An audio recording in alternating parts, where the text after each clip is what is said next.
Dharmveer Anand Dighe cancer hospital आणि त्रिमंदिर संकुलाच्या भूमिपूजन सोहळ्याला उपस्थित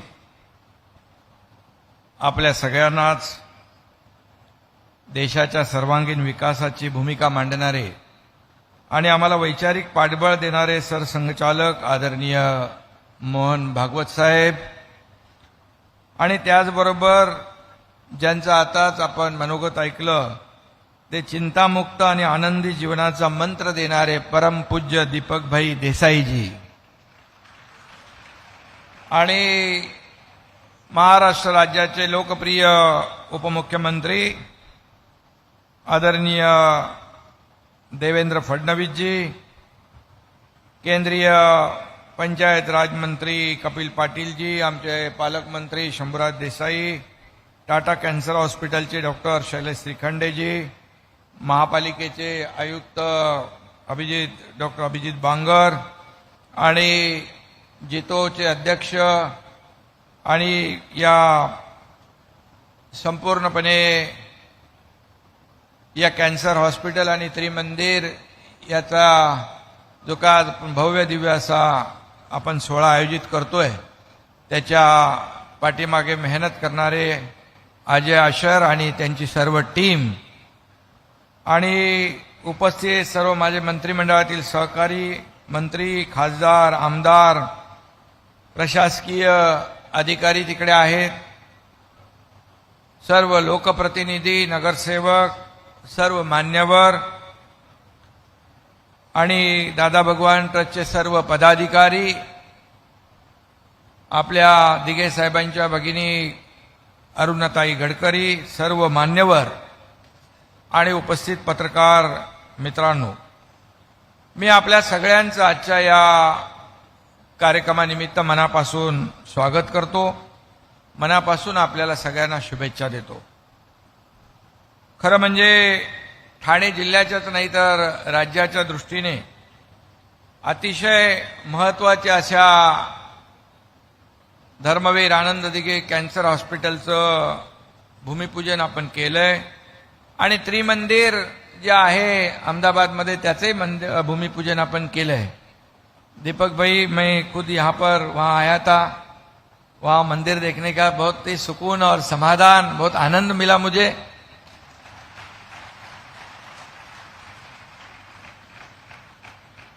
और आज खुशी की बात है कि एक कैंसर हॉस्पिटल के साथ साथ एक त्रिमंदिर भी यहाँ निर्माण हो रहा है, क्योंकि दवा के साथ दुआ की भी जरूरत होती है.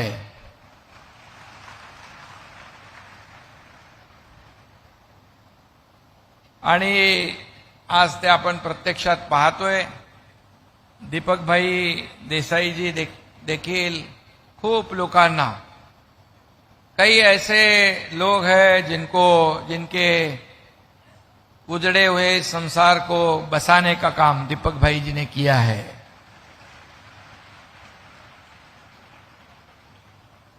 आणि म्हणून आपलं मी दीपक भाई मनापासून स्वागत करतो, आपल्याला खूप खूप शुभेच्छा या ठिकाणी देतो.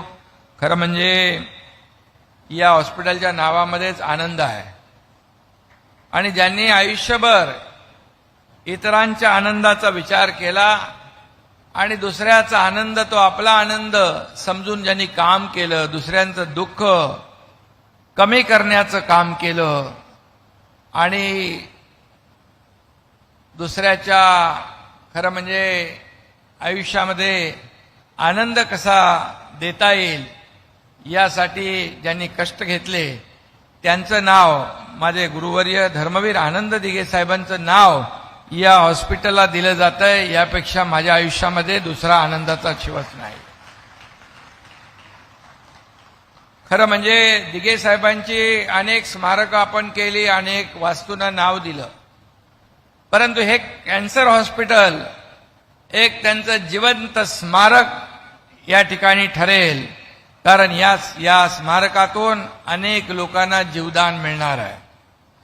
अनेक लोक, खरं म्हणजे मगाशी देवेंद्रजींनी सांगितलं, कॅन्सर चा पेशंट एक असतो, परंतु संपूर्ण परिवार दुःखी कष्टी होत असतं.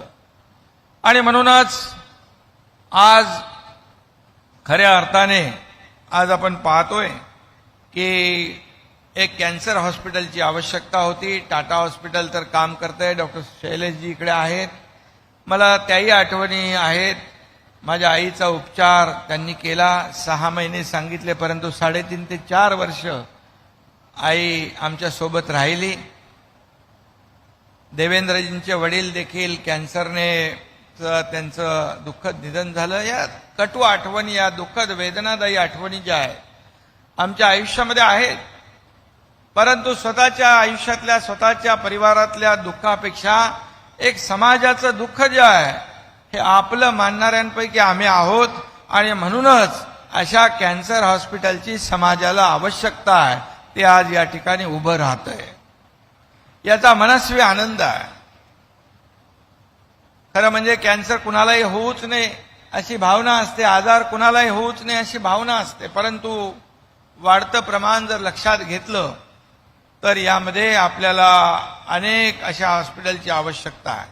3 महिन्यापूर्वी नागपूरला देखील देवेंद्रजींच्या प्रयत्नातून एक मोठं सुसज्ज असं कॅन्सर हॉस्पिटल उभं राहिलं. त्याचाही शुभारंभ परम आदरणीय मोहन भागवत साहेबांच्या शुभ हस्ते त्या ठिकाणी झाला. मी देखील त्या ठिकाणी उपस्थित होतो.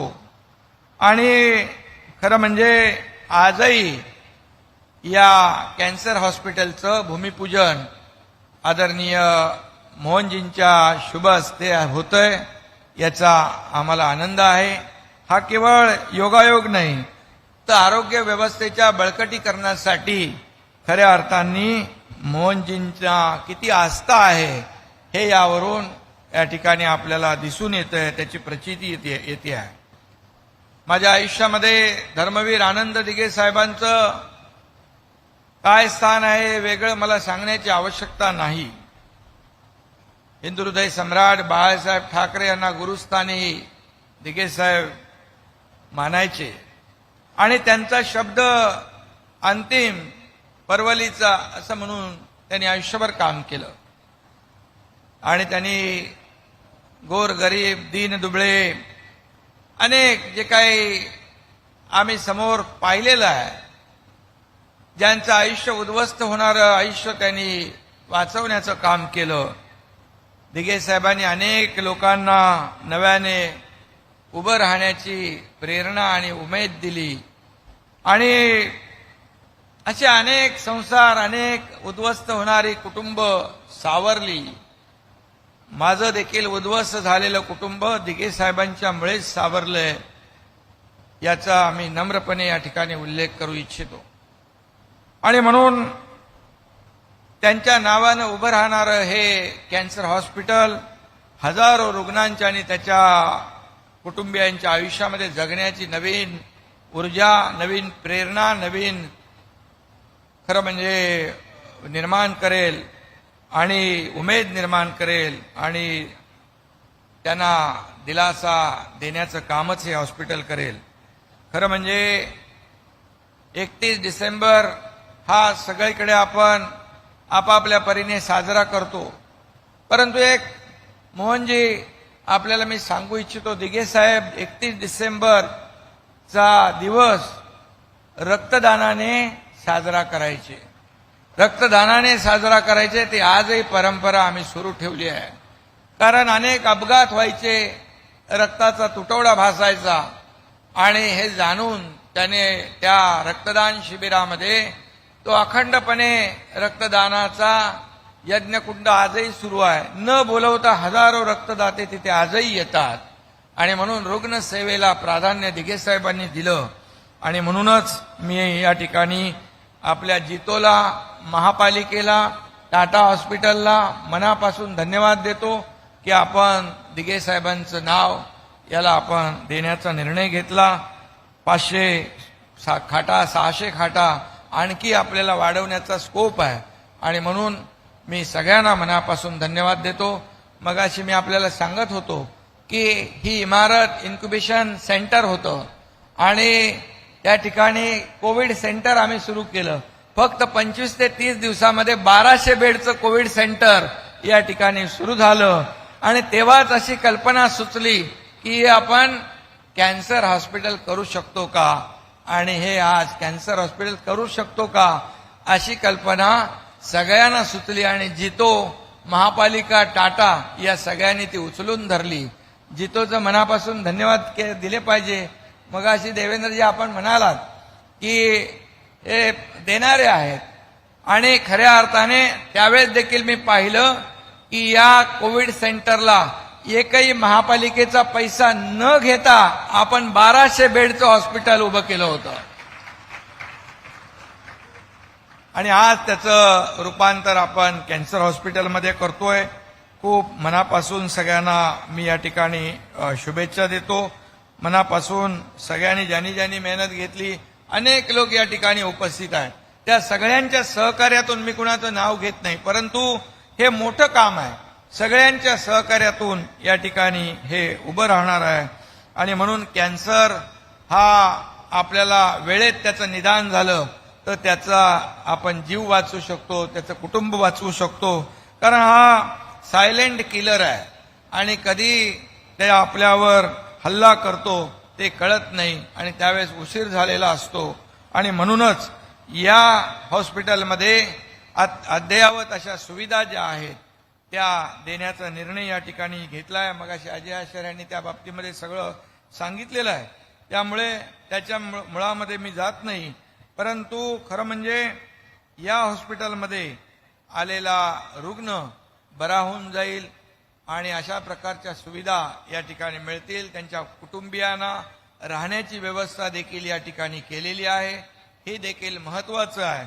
आणि त्याचबरोबर त्रिमंदिर जे आहे या परिसरामध्ये त्याचाही आशीर्वाद सिमंदर स्वामी आणि इतर जे काय आपले देव आहेत त्यांचाही आशीर्वाद या सर्व रुग्णांच्या मिळेल. आणि नक्कीच खऱ्या अर्थाने एक चांगला उपक्रम या ठिकाणी सुरू होईल. मगाशी अनेक वेळा मोहनजी सांगतात केवळ रोटी कपडा मकान एवढ्यावर आपलं भागणार नाही, तर शिक्षण आणि आरोग्य याची देखील आवश्यकता आहे. आणि आरोग्य सुविधेला या ठाण्यामध्ये देखील आपण आज सुरुवात करतोय. आणि खऱ्या अर्थाने या उपक्रमाबद्दल आज आपण सगळेजण या ठिकाणी उपस्थित झालात.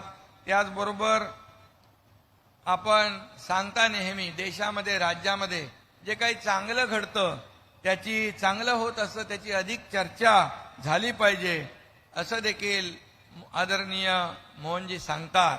आणि मला वाटतं आज धर्मवीर आनंद दिघे कॅन्सर हॉस्पिटल आज आपण सुरू करतोय. एक चांगलं भव्य दिव्य असं त्रिमंदिर आपण उभं करतोय. ही चांगली 2 कामं आज सुरू होत आहेत आणि याची देखील नक्कीच चर्चा करण्याची संधी सगळ्यांना मिळेल आणि एक चांगलं काम या ठिकाणी उभं राहील. मी या ठिकाणी एवढंच सांगेन, मुख्यमंत्री म्हणून माझे सहकारी उपमुख्यमंत्री देवेंद्रजी इकडे आहेत. शासनाकडून जे जे काही सहकार्य लागेल तिथं कुठेही काही कमी पडणार नाही एवढी खात्री आपल्याला देतो. कारण शेवटी आम्ही कार्यकर्ते म्हणूनच काम करत असतो.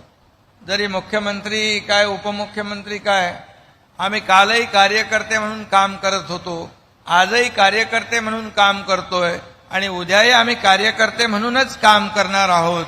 त्यामुळे काही कमी पडणार नाही. अजय भाई, आपल्या सगळ्या टीमचं मनापासून मी अभिनंदन करतो. तुम्ही एकदा हातात काम घेतलं, आपलं हॉस्पिटल पण चांगलं सुरू आहे. हजारो लाखो लोकांना जितो हॉस्पिटलच्या माध्यमातून सेवा मिळते आहे आणि या हॉस्पिटलमधून देखील, कारण आपण सगळ्यांनी मगाशीच सांगितलं आणि मी इतके वर्ष पाहतोय, आपल्याला द्यायचं माहीत आहे, आपण देत आलेलो आहे, आपण घेणारे नाही, आपण देणारे आहोत. त्यामुळे देत देत पुढे जाऊया आणि याचं समाधान आयुष्यामध्ये आपल्याला मिळाल्याशिवाय राहणार नाही. एवढंच या प्रसंगी सांगतो. टाटा हॉस्पिटलचे श्रीखंडे इकडे आहेत. आपली खूप मोठी मदत आम्हाला पुढे भविष्यात कायम लागणार आहे. त्यामुळे आपलं सहकार्य असू द्या. धन्यवाद. जय हिंद, जय महाराष्ट्र. धन्यवाद साहेब, खूप खूप आभार. यानंतर ज्यांच्या शुभ हस्ते आज या प्रकल्पाचा भूमिपूजन सोहळा संपन्न झाला असे माननीय सरसंघचालक परमपूज्य डॉक्टर मोहनजी भागवत साहेब यांना विनंती करतो, त्यांनी कृपया मार्गदर्शन करावे.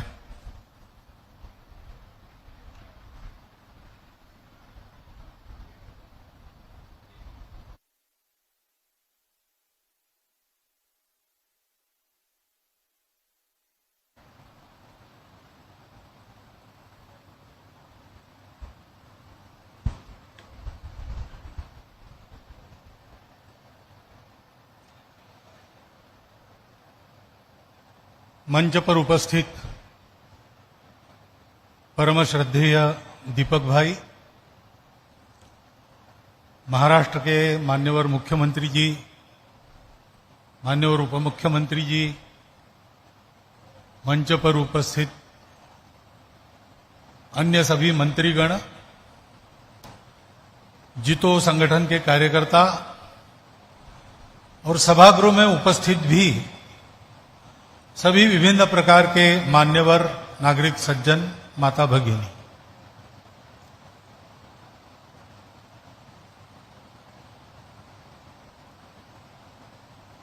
मुख्यमंत्री जी ने बताया 3 महीने पहले नागपुर में एक कार्यक्रम था. Doctor Abaji Thatte cancer institute का लोकार्पण हुआ. बहुत अच्छा काम उनका चल रहा है. इधर उधर घूमते समय लोग बताते हैं, काम तो पहले ही शुरू हो गया था, लोकार्पण रुका था, वो हो गया. उसी समय यहां भी ऐसे एक अस्पताल का संकल्प है और उसमें मैंने आना चाहिए, ऐसा प्रस्ताव आया और मैंने उसको तत्काल मान्य किया, ये जानते हुए भी कि बहुत व्यस्त प्रवास रहता है, उसमें आड़ा टेढ़ा घूमना पड़ेगा. अभी मैं गुवाहाटी में था कल, आज सुबह निकला वहां से, और कल मुझे भुवनेश्वर में जाना है. तो कोई व्यक्ति गुवाहाटी से भुवनेश्वर भाया नागपुर ऐसी टिकट बनाता नहीं, लेकिन मैंने बनाई, मैंने प्रवास बनाया इसलिए कि ये जो काम हो रहा है वो बहुत शुभ कार्य है, सत्य कार्य है और शिव कार्य है. ये जो कार्य है इसके कारण लोगों का कल्याण होगा, वातावरण अच्छा बनेगा. क्योंकि जैसा कि बताया गया कि मैं कहता हूं, बहुत से लोग कहते होंगे, मैं अकेला नहीं कहता हूं,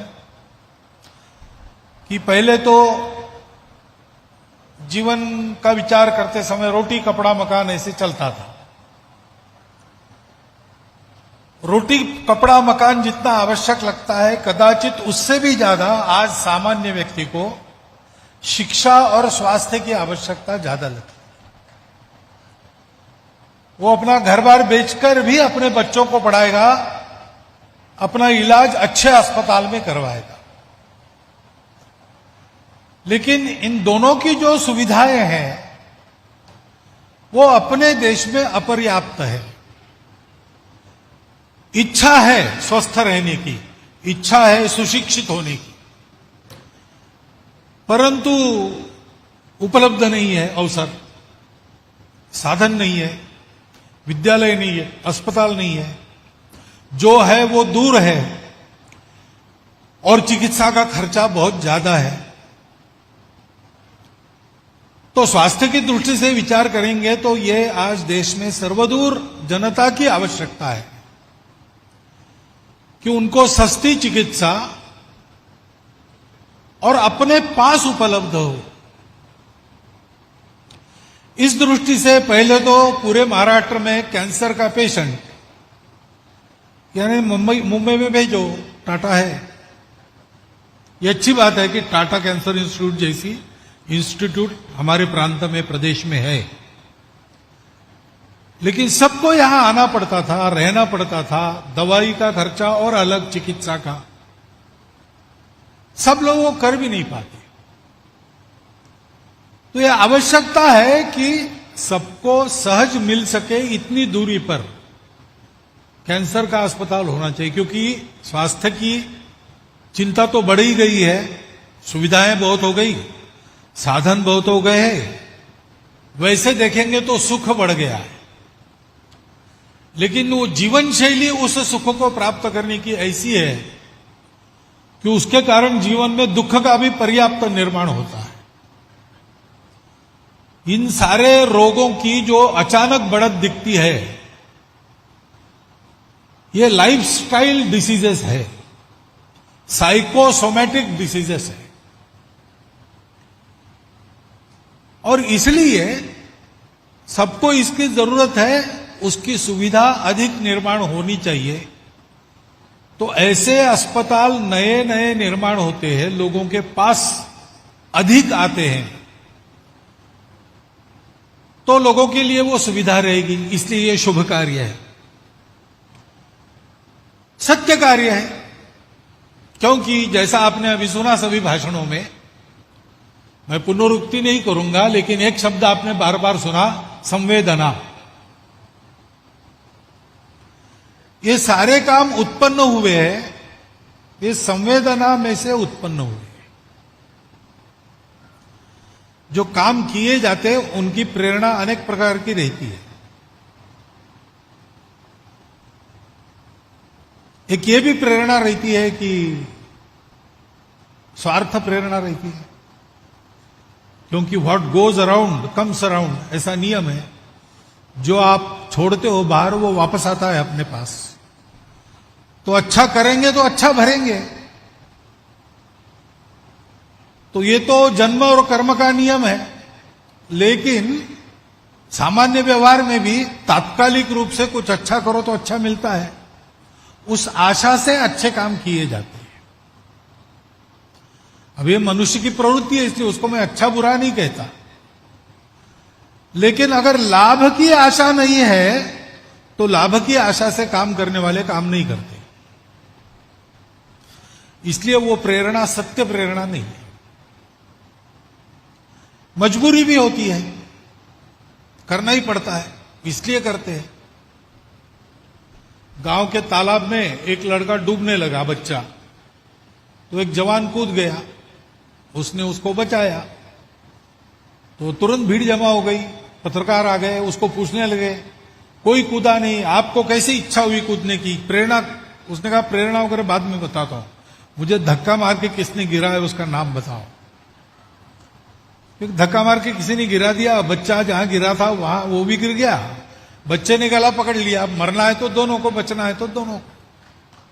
ऐसे भी कुछ काम होते हैं।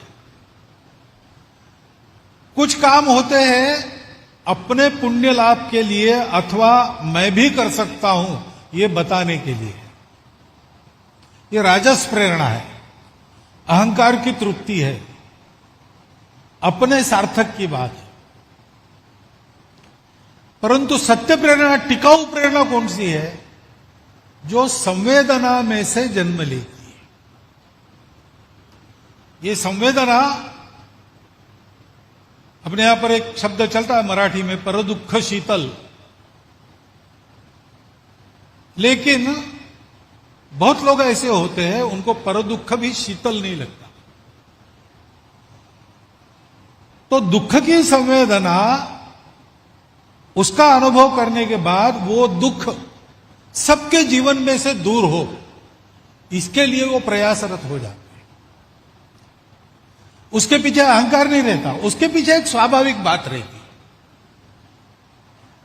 आग लगी और घर में अपना बच्चा फंस गया है, ये जब माता को पता चलता है तो वो दौड़ती है। अब उसको पता है कि अकेली अंदर जाएगी तो खुद भी जल जाएगी, बच्चे को बचा नहीं सकते, ये भी उसको पता है, लेकिन उसकी संवेदना उसको चुप नहीं बैठने देती, दौड़ने पर मजबूर करती। बाकी लोग रोकते तब रुकती है जबरदस्ती।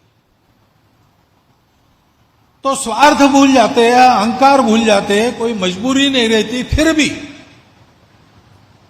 आदमी जब काम करता है दूसरों के दुख का अनुभव करके, तो संवेदना करुणा में बदल जाती है। करुणा यानी दया नहीं, दया में एक अहंकार का भाव है, मैं दया कर रहा हूं, वो दया का पात्र है। करुणा ऐसे नहीं रहती, करुणा दया वगैरह नहीं करती, करुणा अपने कर्तव्य को समझती है, और रूखा कर्तव्य भाव नहीं रहता, वो संवेदना रहती है। यह प्रेरणा सत्य प्रेरणा है। राजा रंतिदेव की कहानी है, उसके राज्य में अकाल पड़ा, तो जहां जहां से अनाज मिलेगा जमा करके रोज प्रजा में बांटता था। अपने घर का अनाज तो पहले ही दिन उसने लुटवा दिया, और इसलिए उसके अपने महल में भी खाने को कुछ नहीं रहता था। तो राजा, राजकुमार, राजकुमारी, राजपुत्र सब काम में लग गए। 7 दिन के बाद घूम घाम के आए, 7 दिन के भूखे थे। घर में आकर देखा तो थोड़ा सा सत्तू था एक कटोरी में, उसके 4 भाग किए, चारों बैठ गए। थोड़ा सा पानी बचा था, वो भी 4 कटोरी में 4 लोगों ने बांट लिया, और भोजन शुरू करेंगे उतने में एक भिखारी अपने कुत्ते को लेकर वहां पर आया और कहा कि बहुत दिन हम दोनों भूखे हैं, कुछ दीजिए। तो राजा ने अपना सत्तू उसको दे दिया, उसने खाया। उन्होंने कहा बहुत कम है जी, मैं बहुत दिन का भूखा हूं। तो रानी ने भी दिया, राजकुमारी ने भी दिया। फिर उसने कहा मेरे कुत्ते को भी खिलाइए, तो राजकुमार ने भी दे दिया। फिर उसने पानी मांगा, 3 लोगों का पानी ये पी गया, चौथे का पानी कुत्ता पी गया। राजा के आंखों में आंसू आए, तो उसने कहा महाराज आपको दुख देकर मुझे मेरी भूख मिटानी नहीं है, आपको दुख हो रहा है तो मैं बंद करता हूं, वापस दे देता हूं जितना बचा है उतना। तो राजा ने कहा कि तू खा रहा है इससे मुझे दुख नहीं हो रहा है, इतने दिन का तू भूखा है, इतना खाके भी तेरा पेट भरा नहीं होगा, अगर तू अब और मांगेगा तो देने के लिए मेरे पास कुछ नहीं, इसलिए मुझे दुख हो रहा है। इस प्रकार की वो सेवा होती है। कितना करना, जितना करेंगे उतना कम लगता है। पूरी ताकत लगाकर सब कुछ करने के बाद भी और कुछ करूं ऐसे लगता है। अपने देश के प्रति भक्ति का भाव प्रकट करने वाला एक गीत है, उसमें भी ऐसा है, तन समर्पित मन समर्पित और यह जीवन समर्पित, चाहता हूं देश की धरती तुझे कुछ और भी दे। ऐसी सेवा जहां होती है वो शुभ है, वो सत्य है और वो शिव है। क्योंकि अभी महाराज जी ने बताया, उन्हीं का अधिकार है बताने का, मैं तो उनकी ही सुनी सुनाई बात आपको कह रहा हूं। सब में शिव है, आत्मा सब में है, उसको जानने की बात है। अपनी सारी परंपरा में, सब पंथ संप्रदायों में उनकी सीख का एक सार है, पहले खुद को जानो। शरीर मन बुद्धि के परे अपना जो अस्तित्व है, जो दुखों से परे है, मृत्यु से परे है, तमस से परे है, उसको जानो। और वो जब आप जानते हो तो आप ये भी जान जाते हो कि यही अस्तित्व सब में है, तो कोई पराया नहीं रहता। इसलिए भारत में जीवन का तरीका माना है एकांत में आत्मसाधना, लोकांत में सेवा परोपकार।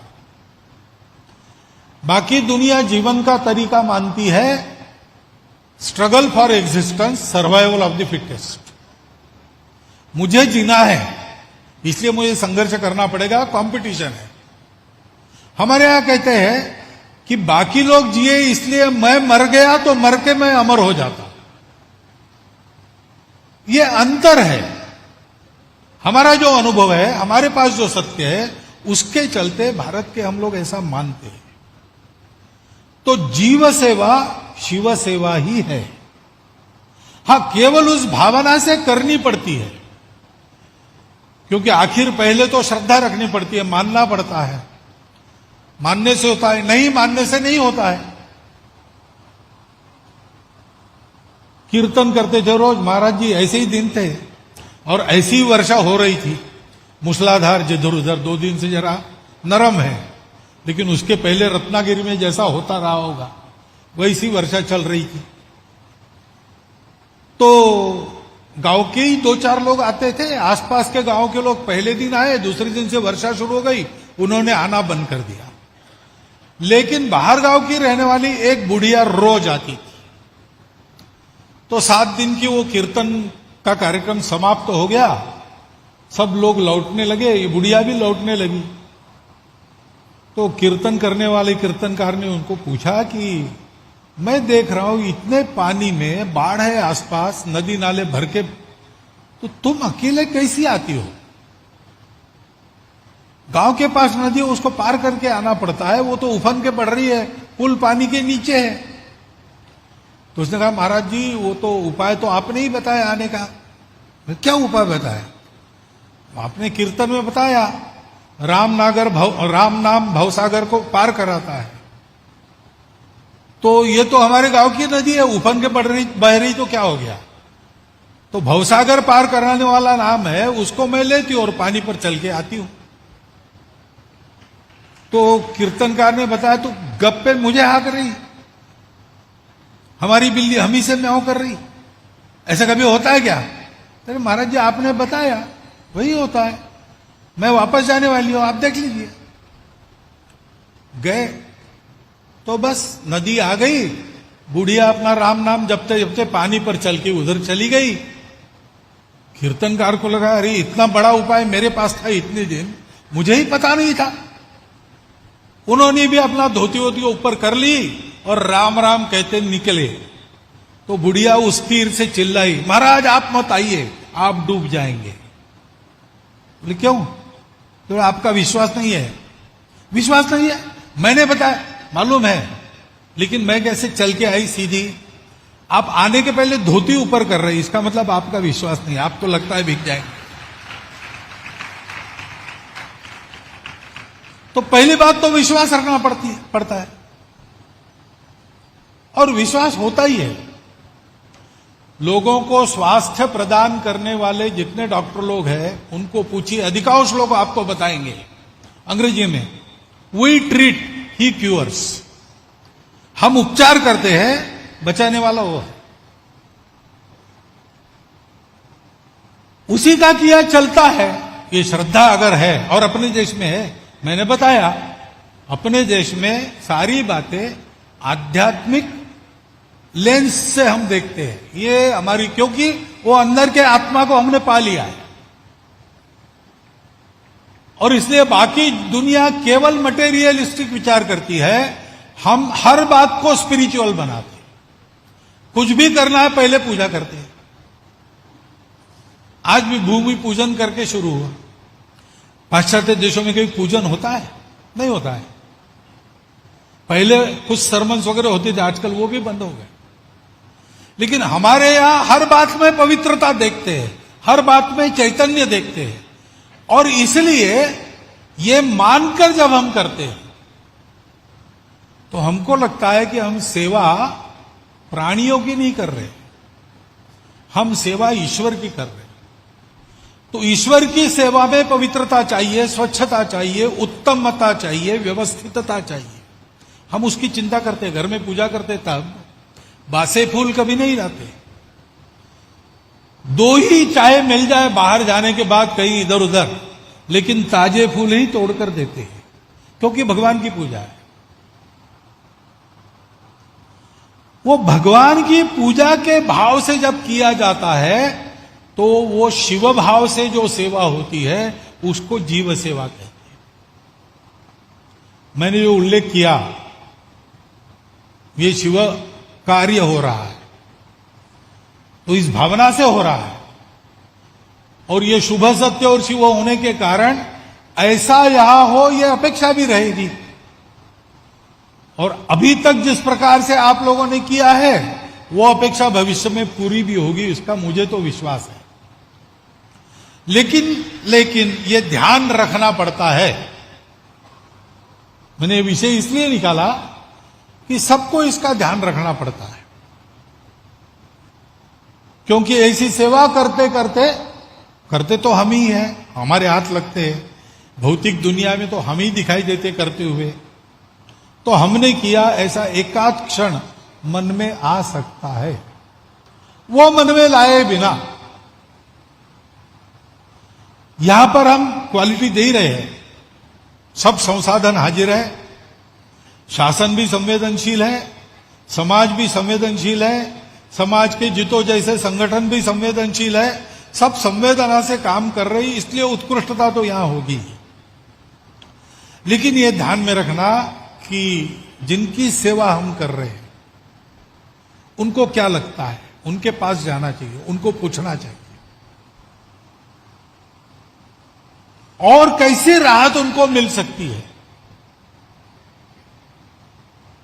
ऐसा ये काम होना चाहिए, ऐसी अपेक्षा रहेगी और वो अपेक्षा पूर्ण होगी, ये मैं मानता हूं। तो फिर ऐसे कामों से सारे समाज को एक भरोसा मिलता है। कोरोना जैसी बीमारी जहां बाकी देशों के लोग टूटने की कगार पर आए थे, लूट खसोट भी शुरू हो गई थी, हमारे देश में ऐसा नहीं हुआ। क्यों नहीं हुआ?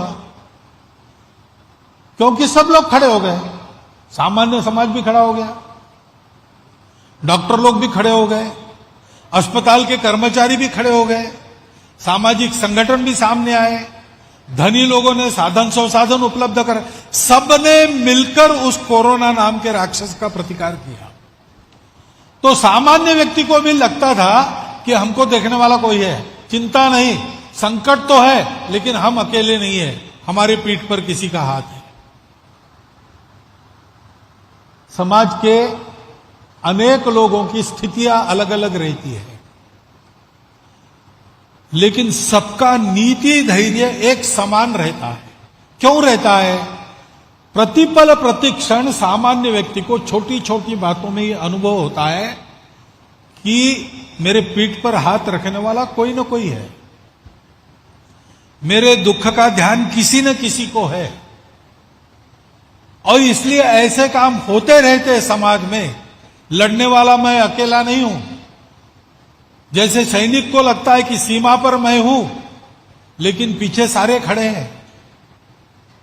कारगिल की लड़ाई चल रही थी तो ट्यूशन लेने वाले एक शिक्षक ने अपनी अग्रिम साल भर की फीस आई थी वो फंड में दे दी। 3 दिन भीख मांगकर भिखारी ने भी 350 रुपया लाया, जमा कर दिया कारगिल फंड में। सेना पर जवान लड़ रहा था, यहां रास्ते पर हर सामान्य व्यक्ति कारगिल की लड़ाई लड़ रहा था। ऐसे जब होता है तो समाज विजयी होता है। उस विजय की हम लोगों को बहुत आवश्यकता है। हम जानते हैं बहुत शतकों से हम लोग दुनिया के पिछले राष्ट्रों में, दबाए जाने राष्ट्रों में शामिल थे। अब स्वतंत्र होकर 75 वर्ष हो गए। हमारे स्वतंत्रता की शताब्दी के समय सबकी इच्छा है कि भारत विश्व का सिरमौर देश बने। उसके लिए मेहनत करने के लिए सब तैयार है। यह आह्वान होता है तो ऐसा देश का कोई व्यक्ति नहीं जो खड़ा नहीं होता, परंतु उसको भरोसा चाहिए कि मैं अकेला नहीं हूं। और ये शिवभाव से ऐसी जो जीव सेवा चलती है वो लोगों के मन में ये हौसला उत्पन्न करती है कि हम अकेले नहीं हैं। और इसलिए मैं कहता हूं कि ये अस्पताल का यहां आज होना और उसी समय यहां मंदिर का निर्माण होता, ये 2 काम नहीं है। मुख्यमंत्री जी ने कहा 2 अच्छे काम हुए, 2 नहीं, एक ही अच्छा काम हुआ।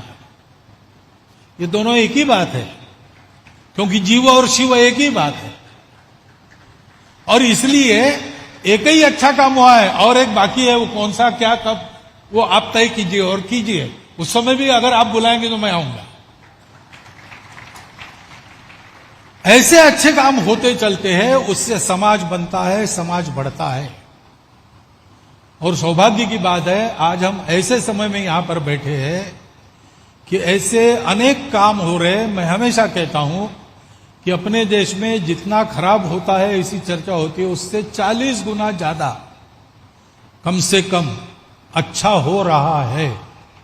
ये घूमते समय मैं देखता हूं, जो आंख और कान खुले रखकर घूमेगा उसको ऐसे दिखेगा। बड़े से बड़े व्यक्ति भी अच्छे काम कर रहे हैं, सामान्य अदने से व्यक्ति भी अच्छे अच्छे काम कर रहे हैं, बिना कीर्ति की आशा के, बिना पुण्य की आशा से, बिना किसी भय के, मजबूरी के, स्वार्थ के। केवल अच्छा करने से अपना जीवन अच्छा होता है, मनुष्य का जीवन बनता है, इसलिए कर रहे हैं। और उसी कड़ी में आज का ये काम इतने सारे लोगों के हाथ लगकर, जैसे गोवर्धन उठता है सबकी लकड़ियों पर, वैसे उठा है। और वास्तव में जिसकी उंगली लगती है उसका मंदिर भी यहां पर हुआ है। तो ऐसे शुभ अवसर पर टेढ़ा रास्ता करके मैं न आता तो मैं ही एक अच्छे अवसर से वंचित रह जाता। इसलिए मैं आपका धन्यवाद करता हूं कि आपने मुझे निमंत्रण दिया, यहां उपस्थित किया, और आप सब ने सब बता दिया। उसके बाद भी कुछ बोलना था, इसलिए कुछ बातें मैंने आपके सामने रखी, वो आपने शांतिपूर्वक सुन ली। आपके इस उपक्रम को मन से तो शुभकामना दे ही रहा हूं। इसमें अगर संघ के स्वयंसेवकों का कोई सहभाग बन सकता है तो संघ के स्वयंसेवक उसके लिए तैयार है, ये भी बताता हूं। और आप सबको धन्यवाद देता हुआ मेरे 4 शब्दों समाप्त करता हूं। धन्यवाद आदरणीय महोदय. यानंतर आभार प्रदर्शन होईल, मग राष्ट्रगीत होईल आणि त्यानंतर कार्यक्रमाची सांगता होईल. हे आपल्या माहितीकरिता महेंद्रभाई जैन यांना विनंती करतो, त्यांनी आभार प्रदर्शन करावे. जय जिनेन्द्र, जय सच्चिदानंद. सर्वप्रथम एक विशेष सूचना देना चाहूंगा. दादा भगवान फाउंडेशन से आए हुए सभी महात्मा और मेरे जीतो परिवार के सभी साथियों से नम्र निवेदन है कि आप अपनी यथास्थिति बनाए रखें. यहां से मान्यवरों का प्रस्थान होगा, उसके बाद हम व्यवस्था की दृष्टि से पंक्तिबद्ध रूप में एक एक करके यहां से बाहर निकलेंगे. तो आपसे विशेष हाथ जोड़ के प्रार्थना है कि आप अपनी जगह पर ही बने रहें. सर्वप्रथम मैं परमात्मा की वंदना करते हुए आज उनके आशीर्वाद से जो ये निर्विघ्न प्रोग्राम संपन्न हुआ है और इस कार्यक्रम में पधारकर वंदनीय श्री मोहन जी भागवत और पूज्य श्री दीपक भाई, आपका हमको सानिध्य मिला, आपने हमें अनुग्रहित किया, इसके लिए हम दिल से आपके प्रति कृतज्ञता ज्ञापित करते हैं. हमारे सबके जन जन के प्रिय नेता, हमारे अपने माननीय श्री मुख्यमंत्री श्री एकनाथ जी शिंदे सर, ये हॉस्पिटल और ये पूरा जो प्रोजेक्ट और जीतो थाने जो है, इसको आपकी ही दूरदृष्टि मिली है और आज हमारा जो भी स्वरूप है वो आपकी ही सहयोग से और आपके ही आशीर्वाद से हम यहाँ तक पहुँचे हैं. और हम आपको आश्वासन देते हैं कि सर आपकी हमसे जो भी आशा है उसको हम अपनी पूरी ताकत लगाकर पूरा करेंगे. आज आप यहाँ पधारे सर, आपके प्रति दिल से आभार व्यक्त करते हैं पूरे जीतो परिवार की तरफ से, दादा भगवान फाउंडेशन परिवार की तरफ से. ये हमारा सौभाग्य है कि माननीय श्री देवेंद्र जी फडणवीस भी आज आप यहाँ पधारे, आपका भी हमको सानिध्य मिला, आपके भी हमको 2 आशीर्वचन मिले. तो हम सब आपके प्रति दिल से आभार व्यक्त करते हैं. यहाँ विराजित केंद्रीय मंत्री श्री कपिल जी पाटिल, हमारे पालक मंत्री Shri Shambhuraje Desai sir, Pratap Sarnaik sir, Sanjay ji Kelkar sir और युवा दिलों की धड़कन हमारे डॉक्टर श्रीकांत जी शिंदे और अन्य सभी गणमान्य व्यक्ति, हमारे एक्स मेयर सर और पूरी थाने के हमारे जितने भी मान्यवर हैं, आप सभी का मैं दिल से हार्दिक धन्यवाद करता हूं कि आज आप यहां पधारे और इस महत्वाकांक्षी प्रोजेक्ट को आपका भी हमें सहयोग मिला, सानिध्य मिला. मैं विशेष रूप से आभारी हूं थाने म्यूनिसिपल कॉरपोरेशन और टाटा कैंसर हॉस्पिटल का, जिनके सहयोग से और जिनके पार्टनरशिप से जीतो ये प्रोजेक्ट करेगा. जीतो ने इसके पहले भी 2-3 प्रोजेक्ट किए हैं थाने म्यूनिसिपल कॉरपोरेशन के सहयोग से, और ये हमारी पार्टनरशिप जो ये शासन, प्रशासन और सामाजिक संस्था का एक अनुपम मिलन हुआ है, ये आगे भी ऐसे ही चलेगा और हम ऐसे ही निरंतर कार्य करते रहेंगे. यहाँ पधारे सभी राज्य स्तरीय अधिकारी, विशेष अधिकारी, मेरे जीतो परिवार के सभी लोग, दादा भगवान से पधारे सभी महात्मा, आप सभी का मैं हाथ जोड़कर अभिवादन करता हूं कि आप यहाँ पधारे और इस प्रोग्राम को आपने सक्सेसफुल बनाया। धन्यवाद। यानंतर राष्ट्रगीत होईल।